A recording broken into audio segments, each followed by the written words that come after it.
그런데 소시오패스들은 이것보다는 더 다채로운 얼굴을 하고 있죠.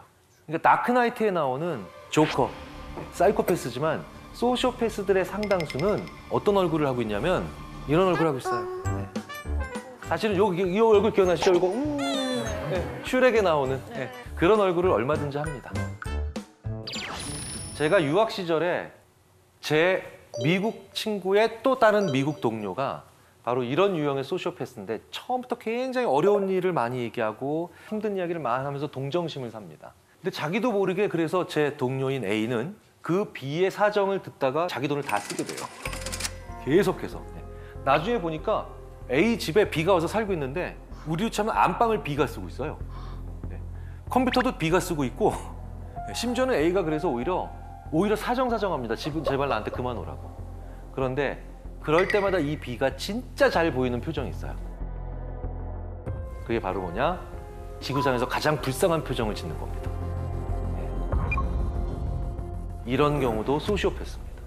더 중요한 건 어떤 경우든 소시오패스들은 가스라이팅을 한다는 거예요. 자, 그러면 이제 가스라이팅은 어떤 단계를 거치느냐? 바로 이런 단계죠. 첫 번째로 관계를 형성해야 되죠. 그렇죠? 밀접한 관계. 그러니까 제일 밀접한 관계. 우리 인간에게 있어서 제일 밀접한 관계가 뭐예요? 가족. 그런데 가족은 원래부터 혈연인데 혈연이 아닌데도 제일 밀접해지는 건 가족 만들기 전에 뭡니까? 연인, 부부. 네, 연인과 부부. 부부가 가장 가스라이팅이 많은 이유예요. 그러면 두 번째 반드시 꼭 하는 게 뭐냐? 아까 가스라이팅에서 나왔죠. 기억을 왜곡합니다. 그래서 한 번 어떤 실수를 하게 되면 예전 실수들이 다 같이 뛰어나오면서 넌 원래 그런 사람이야. 넌 원래 그런 사람이야. 이렇게 만들어내죠. 네. 기본적으로 여기까지 오면 사실은 말도 안 되는 얘기야라고 하면서 반박을 할 수도 많게 되지만 이 세 번째 단계까지 오게 되면은 이제는 아예 저항을 못 합니다. 그게 바로 뭐냐? 주위에 다른 사람들을 만나면 안 된다라고 계속 얘기를 하는 거죠. 그게 미니마이징이에요. 계속해서 고립시키는 겁니다. 저는 이 세 번째를 하는 군대 밖에서 군대 안에 있는 친구에게 이걸 하는 그런 사람을 만난 적이 있어요. 그러니까 무슨 얘기냐면 제가 군대에 있을 때 어떤 병사 한 친구가 갑자기 어느 날 오더니 저는 정훈 장교님이랑 이제 다시 얘기를 할 수 없습니다. 그 뭐야? 무슨 얘기야? 너랑 나랑 연애하냐? 그래서 저는 그냥 별 생각 없이 그냥 그런가 보다라고 그럼 알았어 오지 마 정훈 씨래. 근데 나중에 한 2년 후에 그 친구가 우연히 저한테 이메일을 보내더라고요. 그때 정훈 장교님과 만나지 말라고 제 친구가 얘기했기 때문에 안 간 거기 때문에 죄송하게 생각한다고. 근데 그 정훈 장교님 만나지 말라고 얘기한 애가 그럼 같은 부대에 있었느냐? 아니래요. 자기 과 친구래요. 네. 그러니까 걔는 군대를 갔고 그 과 친구가 계속해서 걔네 집에 살고 있는 거예요. 걔는 군대를 갔고 그 가스라이팅을 하는 친구는 그 친구를 이용하면서 계속 그 집에 살고 있었던 겁니다. 그런데 그걸 계속하는 과정에서 이 소시오패스적이고 가스라이팅하는 친구는 계속해서 자기 말을 듣게 해야 되니 제일 중요한 게 뭡니까? 주위에 다른 사람들을 만나면 안 된다라고 계속 얘기를 하는 거죠. 그게 미니마이징이에요. 어떤 식으로 됐냐면 이렇게 얘기하는 겁니다. 입영 전날에 이렇게 얘기했대요. 너 군대 가면 맞아 죽을 수 있어. 최대한 사람들에게 마음을 열지 말라고. 계속해서 고립시키는 겁니다. 마지막 단계가 있습니다. 이제 본격적으로 뭐가 시작되느냐? 무시가 들어갑니다. 근데 무시를 세게 하는 걸 우리가 보통 개무시라고 하죠. 네. 근데 정말 그런 식으로 무시합니다. 네. 옆에 그냥 물건이 있는 것처럼 무시할 때도 있고요. 근데 왜 그런지 아세요? 자, 보세요. 관계를 밀접하게 맺었죠? 기억을 왜곡시켰죠? 미니마이징 시켰으니 이제 이 사람밖에 없죠? 근데 이 사람이 무시하고 나를 사람 취급 안 하는데 어느 날 갑자기 이러다가 일로 와. 이러면 진짜로 주인 앞에 꼬리치는 강아지처럼 갈 수밖에 없는 거예요. 그렇게 만들면서 계속해서 자기의 종을 만들고 자기에게 복종시키는 거죠. 그런데 이런 사람들은 자기들이 그렇게 행동하고 있다는 거 알까요? 알까요? 관심 없어요. 그 사람이 아느냐 모르느냐에 관심 가지지 마세요. 그 사람들은 그걸 아느냐 모르느냐 본인이 인식하는 거에 관심이 없다는 거고. 네. 그게 가장 무서운 점이에요. 세상에 제일 무서운 인간들이 지가 무슨 잘못을 하고 있는지에 관심이 없는 인간들이에요. 그렇게 자기가 만드는 행동에 관심이 없는 인간들일수록 그것에 대해서 합리적이거나 이성적으로 대화하는 건 불가능합니다. 네. 그럼에도 불구하고 가장 중요한 건 그 세 번째 단계, 두 번째 단계까지 나도 모르게 갈 수 있어요. 그런데 세 번째 단계, 미니마이징이 시작되면 어떻게 해서든지 다른 사람들을 만나서 이 이야기를 해봐야 됩니다. 나에게 이런 친구가 있는데, 나에게 이런 사람이 있는데. 굉장히 많은 사람들이 자기의 자존심 때문에 자기도 모르게 가스라이팅 하는 경우도 있습니다. 대표적인 게 트럼프 같은 사람이에요. 트럼프 같은 사람은요, 끊임없이 그냥 이런 얘기를 합니다. 예를 들어서 존 올리버라고 하는 코미디언이 있는데, 이 존 올리버는 굉장히 유명한 코미디언이고 토크쇼를 하고 그다음에 트럼프 비판을 많이 했어요. 그런데 트럼프가 어느 날 자기 트위터에 야, 존 올리버 그놈 맨날 나 욕하더니 자기 쇼에 나와달라고 그렇게 애걸복걸하더라. 존 올리버가 너무 어이가 없어서 정신 나간 거 아니냐고. 그런데 트럼프는 끊임없이 얘기합니다. 내 측근에게 전화를 걸어 자기가 진행하는 쇼에 나와달라고 했더군요. 그래서 저는 대꾸했죠. 됐어, 안 가. 지루하기 짝이 없는 그 토크쇼에 시간 낭비, 에너지 낭비하고 싶지 않거든. 심지어 야, 4번, 5번 전화했어. 뭐 이런 얘기도 하고요. 끊임없이. 근데 존 올리버는 단 한 번도 그래 본 적이 없죠. 근데 계속해서 이러니까, 이렇게 우기니까 존 올리버가 급기야 내가 그랬나? 라고 생각하기 시작해요. 진짜 우기는 사람 답도 없죠. 사실 저는요, 그래서 우기는 것이 바로 전조라고 저는 생각을 해요. 말도 안 되게 우기는. 그때 맞서 싸운다라는 건 어떻게 될까요? 논리로 이기겠다? 관계를 개선하고 싶다? 어떻게 될까요? 다 망하는 거예요. 그냥 뒤도 돌아보지 말고 끊으셔야 돼요. 맞서서 싸우지도 마세요. 그냥 버리세요. 관계를 끊으셔야 된다는 겁니다. 궁금한 게 있는데요. 많은 사람들이 가스라이팅하고 훈계, 조언의 차이를 좀 어려워하는 것 같아요. 누군가 훈계를 하는데 가스라이팅 한다고 생각할 수도 있고 반대로 생각할 수도 있고, 혹시 구분하는 방법이 있을까요? 훈계는 대부분 일회성으로 그칩니다. 근데 가스라이팅은 동어 반복이 끊임없이 일어나요. 네. 그러니까 이게 뭐냐면 보통 웬만한 건요, 우리는 그 내용 위주로 전달을 할 때 한 번 내가 한 훈계는 더 이상 되도록 안 하려고 해요. 첫 번째가 바로 그렇게 동어 반복적인 현상이 있다는 거고요. 이제 두 번째로는 훈계는 대부분 그래서 어떻게 하라는 얘기가 있어요. 근데 가스라이팅은 그래서 하지 말라는 얘기를 주로 다듬고, 더 많은 경우에는 그러니까 어떻게 해도 안 되니까 가만히 있으라는 얘기인 거죠. 이 사이코패스, 소시오패스를 얘기를 지금까지도 계속 해드렸는데 못지않게 또 힘든 사람들이 있죠. 나르시시스트. 이 나르시시스트는요, 기본적으로 내가 안 돼야 지가 행복한 사람이기 때문이에요. 자, 나르시시즘의 차이는 박 부장이 있고 자존감이 높은 김 부장이 있다고 치자고요. 왜? 저는 김씨니까 제가 김 부장 좋은 거 할래요.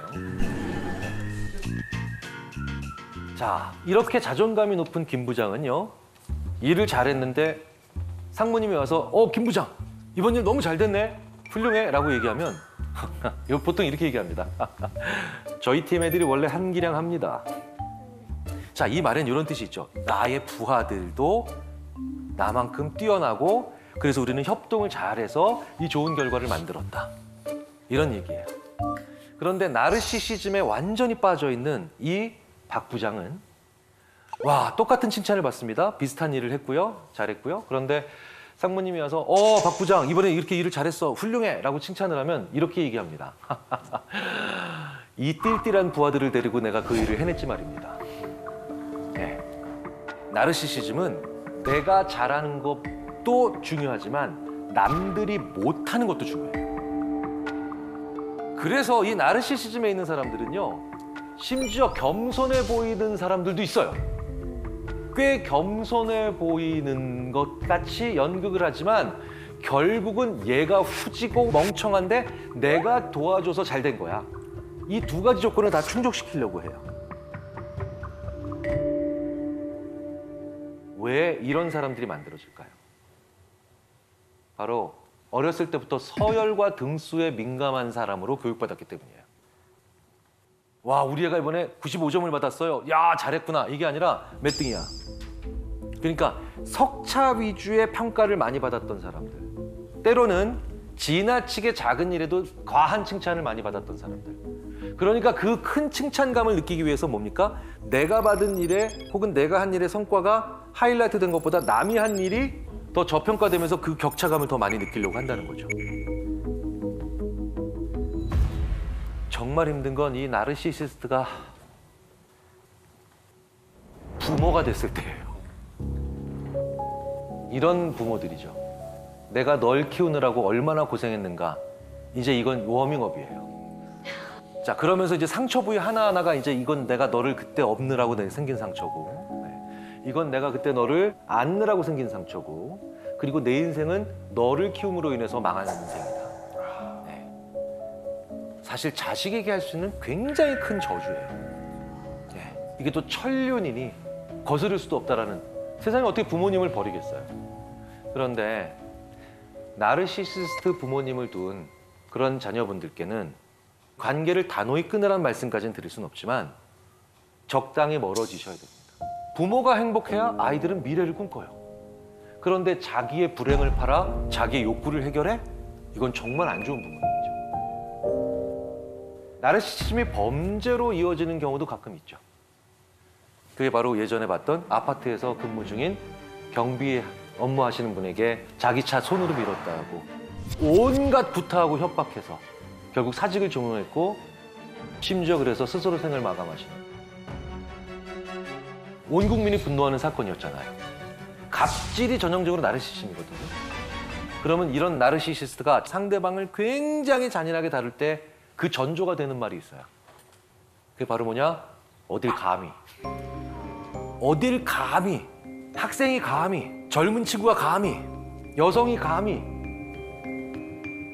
전 이 말은 인간이 내뱉을 수 있는 말 중에 굉장히 안 좋은 탑10 안에 들어간다고 봅니다.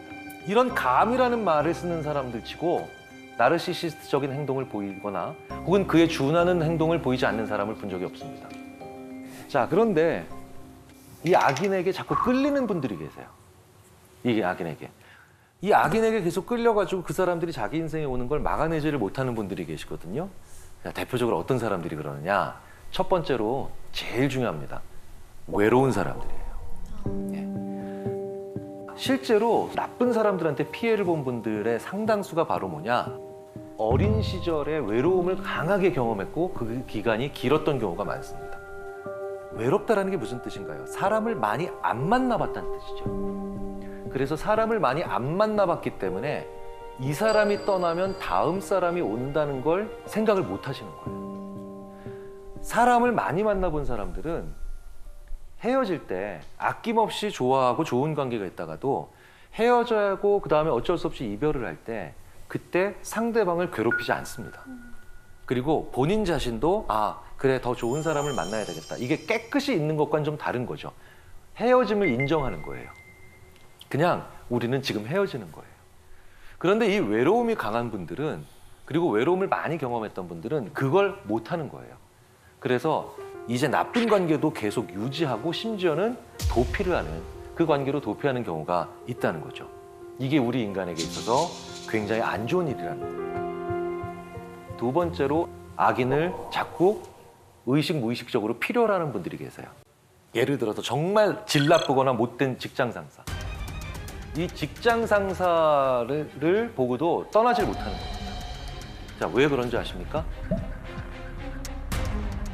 얘가 직장 상사니까 이 사람이 능력은 더 있는 거예요. 20대나 특히 30대처럼 청년기에는 굉장히 질이 안 좋고 나쁜 사람인데 불구하고 나의 사회적 경험이 적으니까 그렇게 나이 많아지면서 자연스럽게 가지는 능력이 부러운 거예요. 그래서 이런 경우에 이 사람을 떠나질 못하고 계속 그 사람에게 붙어 있습니다. 이건 정말 안 좋죠. 왜? 그런 인간들은 반드시, 이런 질이 안 좋은 직장 상사는 반드시 자기가 저지른 나쁜 짓의 공범으로 나를 만들 가능성이 크거든요. 뭘 모른 척해. 내가 원래 이런 사람인 거 너 알고 있었잖아. 다 알면서 왜 이래? 이런 사람들. 실제로 자기 민낯이 들어갈 때 다 알면서 왜 그래? 알면서 왜 모른 척하고 있어? 이런 식으로 얘기를 하는 사람들 치고 단 한 케이스도 저는 예외적인 케이스 없이 다 나쁜 사람이었어요. 나쁜 선배죠. 자, 근데 세 번째가 있어요.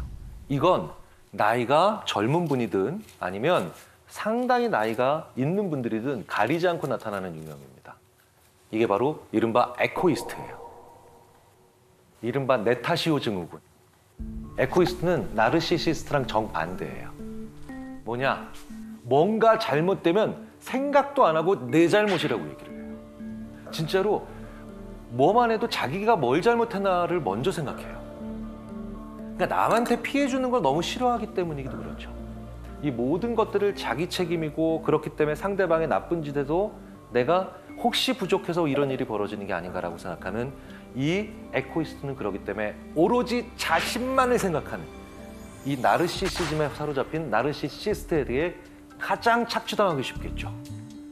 가장 먹잇감 되기 쉽겠죠. 자, 그렇다면 이 크레이그 마르킨 교수가 만든 에코이스트 체크리스트가 준비되어 있으니까 이걸로 한번 우리가 살펴보자고요. 네. 주목받는 것을 싫어한다.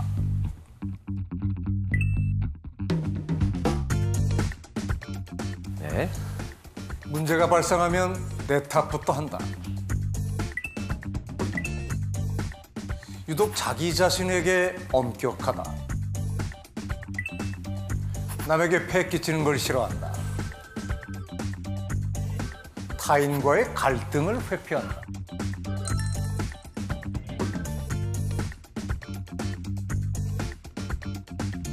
자, 여기서 5개 이상 나온 분들 한번 손 들어주십시오. 네. 보세요. 벌써 한 30%, 20에서 30% 정도 손 드셨잖아요. 내리시고요.